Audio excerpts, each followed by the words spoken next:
자, 계속 봅시다.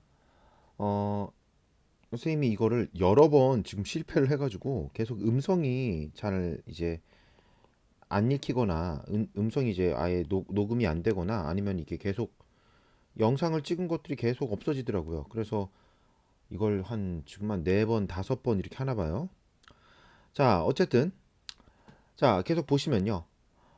자, 이제 응급치료실에서 일하시오 하니까 이게 마치 청천벽력 같은 기적처럼 느껴지는 거야.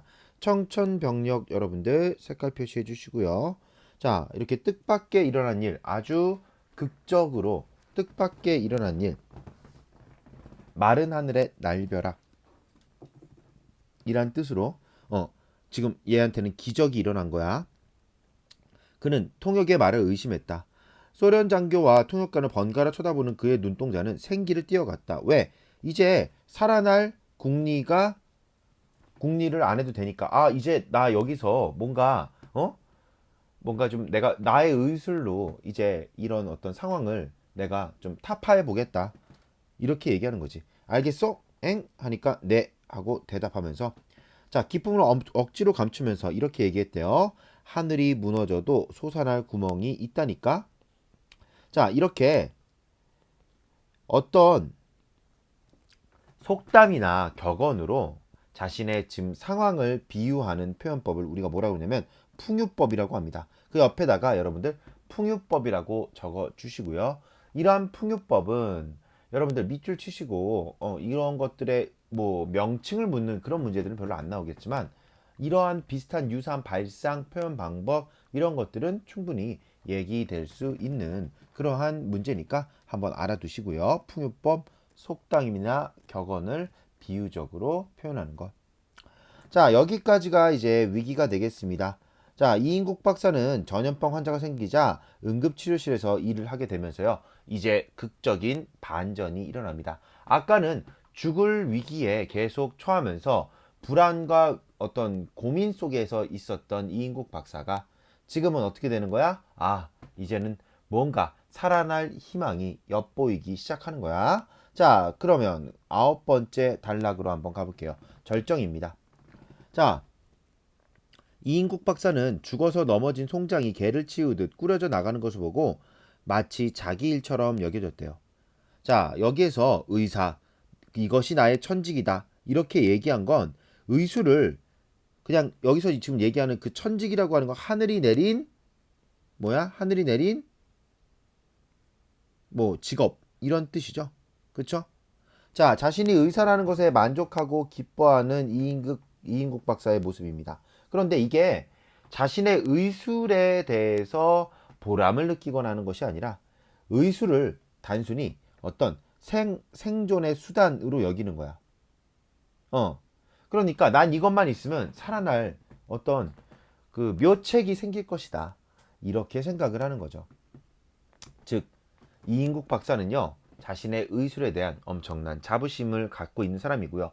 그랬기 때문에, 자, 회중식에 계속, 이 회중시계가 뭐라고, 이 회중시계에 대해서 계속 막, 나중에도 그렇고, 지금, 그 전에도 그렇고, 회중시계를 계속 다니거든요. 그런 이유가, 이 회중시계는 일제 하에 있을 때 일본 제국대학에서 받았던 징표란 말이야. 아, 나의 의술 어디에서도 지지 않아. 나는 이 의술에 대해서 자부심을 갖고 있어. 왜? 일본 제국이 나를 인정했거든. 제국대학에서 공부할 수 있도록. 자, 이것이 나의 어떤 자부심이야. 이렇게 느끼는 이인국 박사인 거예요. 이인국 박사의 자부심을 의미하는 게 뭐다? 회중식이다. 이거 문제로 꼭 나옵니다. 자, 그러면서 혹부리 고문감 스탠코프를 계속 쳐다봅니다.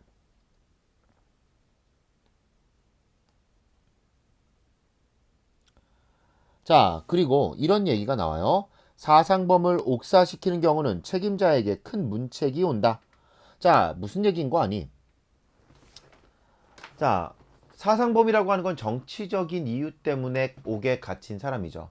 그러니까 얘네들을 제대로 벌을 줘야 되는데 옥에서 죽게 만들면 옥사하게 만들면 이거는 오히려 간수들 그러니까 감방에서 관리하는 사람들이 오히려 책임이 된다는 거야.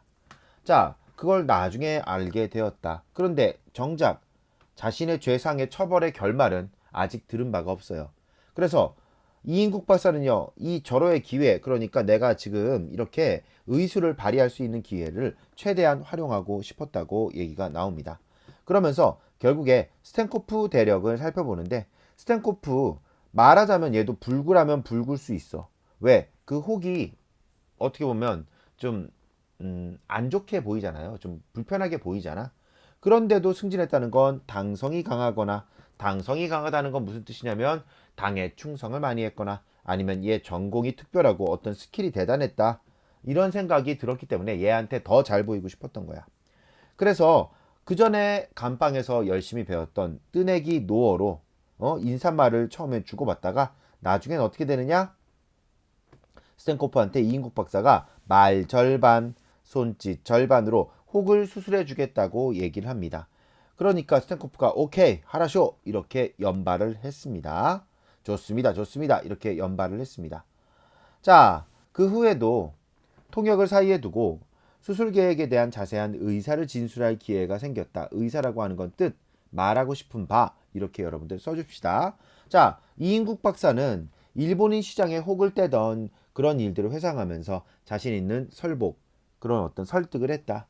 동경 경흥대학에서도 못하겠다는 걸 내가 거뜬하게 해치우지 않았던가, 스스로 불안하니까 이렇게 자문자답, 스스로 묻고 답하는 것을 계속하면서 이번 일을 도박 같은 심정으로 생명을 걸면서, 사활을 걸면서 했다고 얘기됩니다. 왜냐면요, 여기에 이제 쭉 보면은 이제 군의관들을 어떻게 자기가 마치 자기 부하들처럼 썼다, 나는 의술이라면 자신이 있다, 이런 내용들이 쭉 나오는데, 자, 이런 걸 통해서 이인국 박사는 그래, 의술에 대해서는 전문성을 갖고 있다라고 얘기할 수 있겠지만, 또 한편으로는 어때? 이걸 만약에 실패하게 되면 총살을 당한대요. 총살을 당하게 된대. 그러니까 혹되는 그런 수술이라고 하더라도 엄청난 수술은 아니지만 여기에 당연히 긴장하고 초조해할 수밖에 없겠죠. 그쵸? 자, 맨 마지막에 땀방울을 연방 찍어내고 있다. 여기다가 인물의 내면에 간접제시다, 이렇게 한번 써주세요. 인물 내면을 간접적으로 제시하고 있다. 긴장과 불안감이 더해간다라고 써주시고요. 사활이 걸린 수술이라고도 한 번씩 써주도록 합시다. 자, 그래서 지금 우리 56페이지까지 했고요. 57페이지로 넘어갑니다. 그래서 뭐 고촉, 해살, 이런 단어들이 여러분들 조금 어려울 수는 있는데, 고촉이라고 하는 건 불빛이고요. 밑에 나와 있습니다. 해살이라고 하는 건 회방 놓다, 방해하다, 이런 뜻이 있습니다. 자, 그래서 수술이 단기간에 끝나게 됐고요. 이인국 박사는 한숨을 이제 좀 돌리게 되었습니다. 자, 그 다음에 10번째 단락.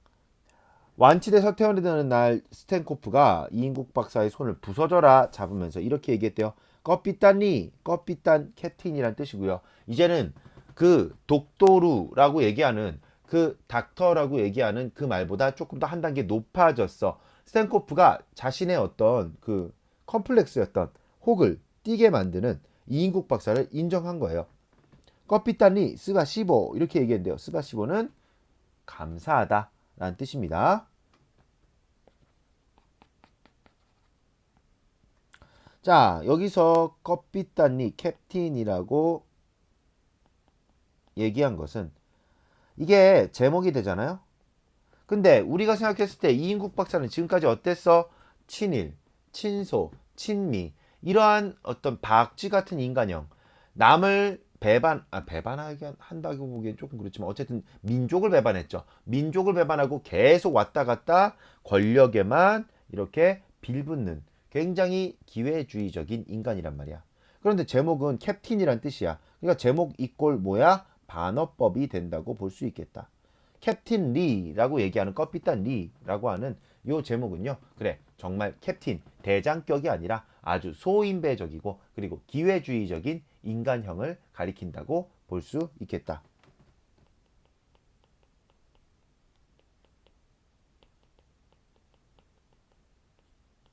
이런 의미로 반어적으로 쓴 캡틴 리, 꺼삐딴 리라고 하는 제목이다. 스바시보는 아까 뭐라고요? 땡큐, 감사합니다. 자, 그래서 아진, 오첸, 하라쇼 이렇게 되는데 아진 넘버 원 이런 뜻이죠. 그래서 넘버 원, 오첸, 하라쇼 정말 좋습니다. 이러면서 굉장히 높이 인정을 했대요. 자, 그런데 또 여기에서 이인국 박사는 속으로 이렇게 생각합니다. 이 노란 대가리도 본심에서는 인간의 하나의 인간님이 틀림없는 것이 아닌가?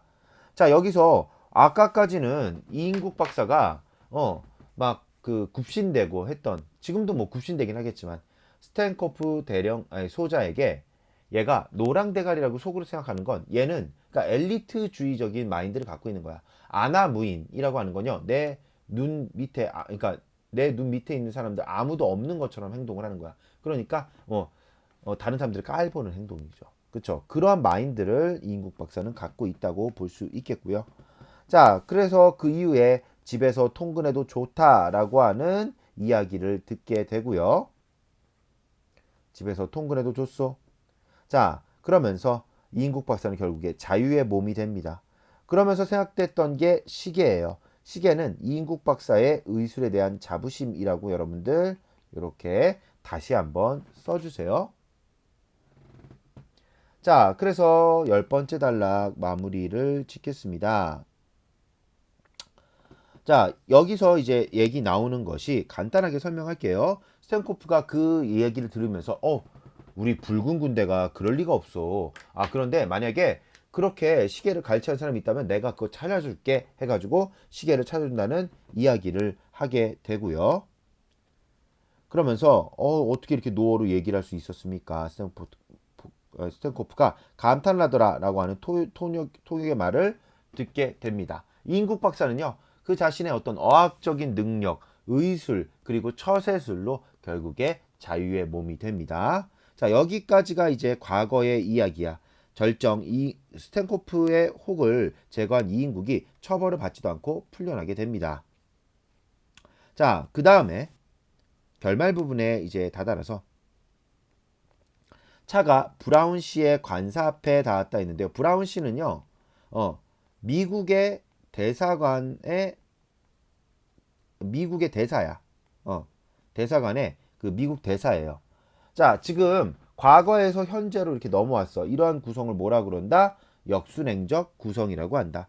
자, 이런 역순행적 구성을 통해서 그래, 이 소설은요, 과거와 현재로 왔다리 갔다리 하는구나. 현재에는 지금 이인국 박사가 남쪽에서 친미적인 행위를 하고 있습니다. 자, 이인국 박사가 이제 브라운의 그 대사관에 갔는데요. 자, 성조기를 보면서 그날의 적기는 붉은 국기죠. 그러니까 소련의 국기를 얘기할 수 있겠다. 자, 그리고 돌려온 시계를 생각했다. 나중에 돌려받았나 봐. 그러면서 브라운의 집에서, 브라운의 이 그 대사관에서, 자, 여기 부분 선생님이 지금 색깔 표시 계속 했던 거 보이죠? 그쵸? 그 전에 선생님이 녹화를 여러 번 했었는데 여기 부분을 계속 강조해서 얘기를 해서 이렇게 색깔 표시가 많이 돼 있어요. 여기다 이렇게 씁시다. 묶어 주시고, 자, 책이 막 여러 고서들도 있고 막 골동품도 있고 막 그런 걸 보니까 미국 대사가 우리나라의 귀중한 물건들을 많이 뺏었구나, 문화재를 약탈했구나 라는 걸 알 수 있겠고요. 여기에서 이렇게 써봅시다. 외세의 무자비한 침략과 정치 간섭을 이렇게 상징적으로 드러내고 있는 것이다. 이렇게 여러분들 써주세요. 자, 그러면서 이인국 박사는 저것들을 보면서 얼굴이 화끈해졌는데, 화끈해진 이유가 뭐냐면, 야, 내가 고려청자 준비했는데 이거 좀 약한 거 아니야? 이렇게 생각이 들었던 거야. 그런데 이걸 나중에 브라운 박사가 참 귀한 것입니다 라고 하면서 좋아합니다. 그리고 자, 여기 부분 선생님이 꺽쇠로 표시했죠? 자, 이인국 박사는요, 민족의 이런 귀중한 보물들을 빼앗겨도 아무런 상관을 하지 않는 사람이야. 이런 이기적인 태도를 우리가 뭐라 그런다? 아전인수라고 한다. 요거 적어 주시고요. 자, 브라운 박사가 영어 반, 한국어 반으로 영어 어디서 배웠냐고. 그러니까 일제시대 때 일본 말로 배웠다고. 자, 또 이제 캬토 이런 식으로 지금은 발음이 굉장히 좋은데요. 스탠더드 잉글리시입니다. 이렇게 얘기했는데요. 여기 부분에다가 이인국 박사의 처세술, 안목, 예측력이 굉장히 높다는 것을 알 수 있다. 얘는요, 시대가 바뀌고 그리고 굳이 얘기하면 이제 외세가 바뀌면 내가 섬겨야 될 어떤 그 위세 높은 세력들이 바뀌게 되면 그 나라의 언어부터 우선 빨리 배우는 거야.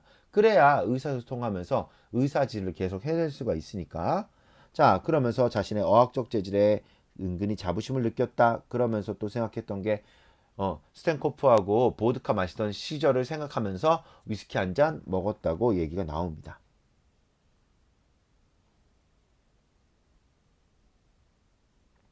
자, 국무성에서 통지가 왔습니다. 이제 미국으로 이제 뜨려고 하는 거야. 이인국 박사가. 자, 악수를 청했다 했는데요.